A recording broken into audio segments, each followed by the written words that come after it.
जनाब ये कैसे सज़ा कैसे मुअत्तल हो गई और कैसे धमाका हो गया और कैसे बम गिर गया नवाज शरीफ साहब के मुखालफों पे। शुक्रिया शामी साहब। असल में ये कोई आज की बात नहीं है। जब 24 दिसंबर 2018 को इस्लामाबाद हाई कोर्ट के 2 रुकनी बेंच ने अल अजीज़िया केस में मेडिकल ग्राउंड पर नवाज शरीफ की सज़ा मुअत्तल की और इन्हें इलाज की गर्ज से बैरून मुल्क जाने की इजाज़त दी, तो साथ ही साथ अदालत ने ये भी मेंशन कर दिया कि अगर नवाज शरीफ की ज़मानत इस सज़ा मुअत्तली में तोसी चाहते हैं तो ये कोड ऑफ क्रिमिनल प्रोसीजर 1898 के सेक्शन 401 के तहत ये पंजाब गवर्नमेंट से रजू कर सकते हैं। ये फैसला लिखा गया था। उसके बाद नवाज शरीफ बैरून मुल्क चले गए और आपने देखा कि उनकी अदम मौजूदगी में अल अजीज़िया केस और एवन फील्ड में उनकी दोनों अपीलें खारिज करके अदालत ने उस वक्त भी फैसले में ये लिखा कि जब नवाज शरीफ वापस आएँ तो वो अपीलें बहाल करवा सकते हैं। अच्छा, हुआ ये कि जब ये फैसला आ गया और उसके बाद इस दौरान मुस्लिम लीग नून की जानिब से अता ताड़र और दीगर ने दरख्वास्तें दी उस वक्त की हुकूमत उस्मान बुज़दार साहब को कि नवाज शरीफ की सज़ा इसी सेक्शन जो 401 है इसमें तोसी की जाए, ताज़ीरात पाकिस्तान की उन्होंने मुअत्तल कर दी जाए, गोया ज़मानत में तोसी कर दी जाए।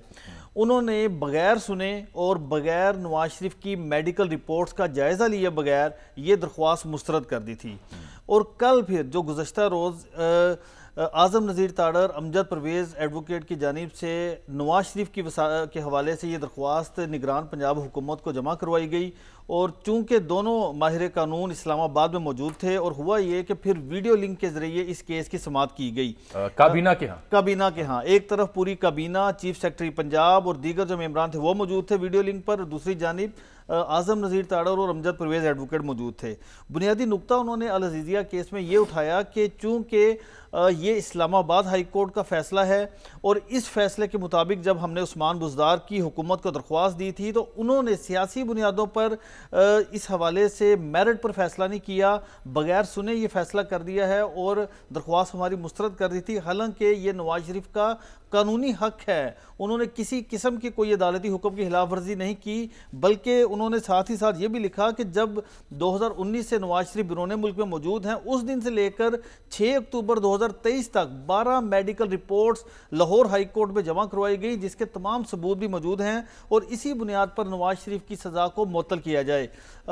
जब ये दलाइल मुकम्मल हुए तो फिर काबीना ने इस मामले पर मशवरा किया और मशवरा करने के बाद मुतफ़िका तौर पर आज़म नज़ीर ताड़र और अमजद परवेज़ एडवोकेट की इस दरख्वास्त को मंजूर किया और यूं अल अजीज़िया रेफरेंस में नवाज शरीफ की सज़ा को मुअत्तल कर दिया गया।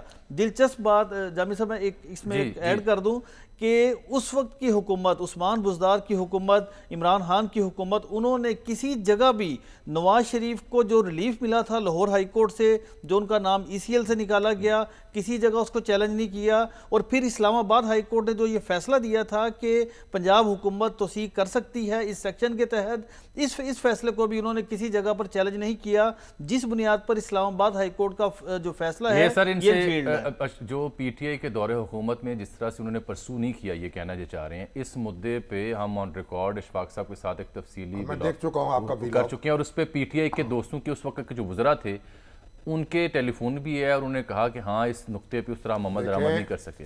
लेकिन एक सवाल पूछना चाह रहा हूँ आपकी इजाज़त से, ये एक नया आप भी जवाब सर दीजिए। एक एतराज़ ये किया जा रहा है निगरान सरकार ऐसा कर सकती है? तो निगरान सरकार तो नहीं कर सकती। क्यों जी? अगर वो पुल बना सकती है, मैं इसी बात का सेकंड अगर वो खा सकती है, पी सकती है, जाग सकती है, ये खा सकने से छापे मार सकती है नहीं, खाने से मुराद ये है खाना खाना, पानी पीना, खुदा ना खास्ता, ऐसी बात तो नहीं ना। मोहसिन नकवी साहब माशाल्लाह एक बड़े चौकस आदमी। ये उनका निगरान सरकार का मैंडेट ये है कि वो निगरान सरकार तो सोती नहीं है। अच्छा। रात को भी काम करती है, सड़कें बना रही है, पुल बना रही है, अस्पताल बना रही है। मेरा ख्याल ये था तालिब इल्म के तौर पर कि निगरान सरकार इसलिए क़याम में आती है कि इलेक्शन का इनेकाद कराए, इलेक्शन भी कराना है और ये काम भी करना साथ साथ तो हो रहा। तो जब ये सब कुछ कर सकती है तो ये जनाब कानून के मुताबिक फैसला क्यों नहीं कर सकती? और किसी जगह पर ये कदगन नहीं है कि निगरान हुकूमत के पास अगर किसी शख्स की सजा मुअत्तली की दरख्वास्त आए तो वो फैसला ना करे, ये किसी जगह पर कदगन नहीं लगाई गई है। तो निगरान सरकार ने फैसला कर दिया। देखिए अब अशफाक एक बात बताएं जी, ये बड़ी कन्फ्यूजन हो जाती है। नवाज शरीफ साहब जो है ना जी, इस वक्त उनके खिलाफ 3 मुकदमात हैं जी बिल्कुल, बड़े। बिल्कुल तोशाखाना तो भी जेर समात जी है बिल्कुल, वो जेर समात जहां उनके वारंट जारी हुए थे वो खत्म हो गए, पेश हो गए, वो खत्म हो गए, मनसूख हो गए। और उसमें एक अल अजीजिया और एक एवन फील्ड जी और फ्लैगशिप में वो बरी हो चुके हैं और वहां नैब की अपील उनके खिलाफ जेर समात है। बिल्कुल ऐसे ही है। अच्छा, अब ये जो 2 मुकदमात हैं अल अजीजिया और एवन ये मामला मुअत्तल हो गया, सजा मुअत्तल हो गई, गोया जमानत मिल गई है। ठीक। अब एवन फील्ड जो है इसमें भी उनकी जमानत मंजूर हो चुकी है। मैं इसमें एक बात क्लियर कर दूं, क्योंकि बहुत सारे लोगों को ये कंफ्यूजन है कि ये दोनों रेफरेंस थे, 2 सजाएं थी। ऐसा नहीं है। एहतसाब अदालत ने 6 जुलाई 2018 को नवाज शरीफ को एवन फील्ड रेफरेंस में सजा सुनाई और उनके साथ साथ मरियम नवाज और कैप्टन सफदर को भी सजा सुनाई। और ये सजा उस वक्त सुनाई गई थी जब नवाज शरीफ बिरून मुल्क मौजूद थे और अपनी मिसेज की इयादत के लिए गए थे वहां पर। जब वापिस आए तो इनको गिरफ्तार कर लिया गया। तीनों लोग गिरफ्तार थे, मरियम नवाज, कैप्टन सफदर, और उसके बाद इस्लामाबाद हाई कोर्ट ने इसी मामले पर इन तमाम मुल्ज़मान की 19 सितंबर 2018 को सजाएं मुअत्तल कर दी मेरिट पर। एवन फील्ड रेफरेंस में मेरिट पर नवाज शरीफ की सजाएं मुअत्तल और इनको रिहा कर दिया गया।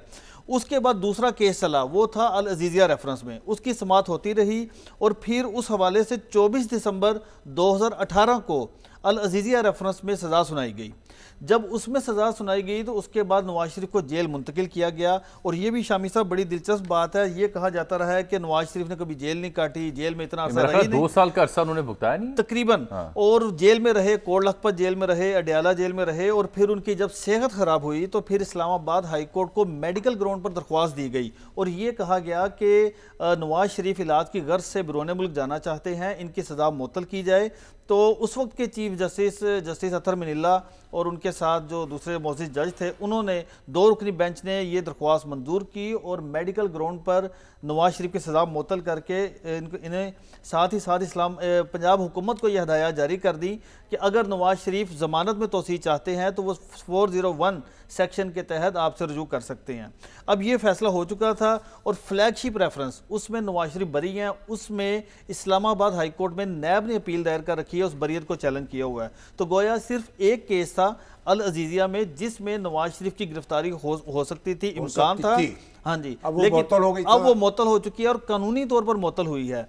और एक चीज़ यहाँ पर बड़ी अहम है कि नवाज शरीफ जब से बिरून मुल्क गए हैं, उन्होंने उस दिन से लेकर आज के दिन तक एक कानून की खिलाफ वर्जी नहीं की। ये मैं इसलिए बात कर रहा हूँ कि उनको इश्तिहारी जो करार दिया गया था वो अदम पैरवी की बुनियाद पर करार दिया गया था। उनको ये नहीं कहा गया था कि वो खुद, यानी कहा जाता रहा कि नवाज शरीफ मफरूर है, शहबाज गिल और दीगर जो रहनुमा थे, शहजाद अकबर, तो वो मफरूर नहीं थे। वो अदालत की इजाज़त से यहाँ से बिरून मुल्क गए हैं इलाज करवाने के लिए, वो यहाँ से फ़रार नहीं हुए। खुद हुकूमत ने फैसिलिटेट किया नवाज शरीफ को बिरून मुल्क जाने के लिए ताकि वो अपना इलाज करवाएं।